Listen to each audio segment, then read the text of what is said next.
ইব্রান আসসালামু আলাইকুম। আশা করি যে যেখানে আছেন কাছে দূরে দেশ প্রবাসে সবাই ভালো আছেন, আমরা ভালো আছি আলহামদুলিল্লাহ। তো আজকে রান্না করে নিলাম হচ্ছে বিরিয়ানি। গরমের দিন বিরিয়ানি খেতে এত মজা না, তারপরেও বাচ্চাদের আবদারে বিরিয়ানি রান্না করা হয়েছে। আজকে বিরিয়ানি, তো বিরিয়ানি এবার শুধু সার্ভ করার পালা। একদম চুলা থেকেই সবাইকে দিচ্ছি প্লেটে, সবাই যার যার মতো করে নিয়ে যাচ্ছে টেবিলে। তো এই ছিল বিরিয়ানি, আর সবাই একদম খেতে বসে পড়ছে।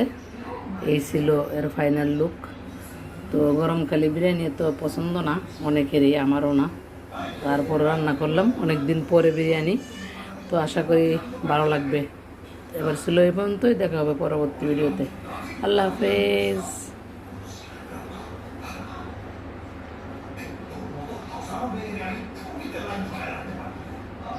অনেক বেশি রান্না করেছি এখানে, অনেক বেশি। একবার অলরেডি দিয়ে ফেলছি সবাইকে, আরেকবার খেতে পারবে। অনেকগুলো রান্না করা হয়েছে বিরিয়ানি আজকে। তো যাই হোক, এবার ছিল এই পর্যন্ত। টাটা।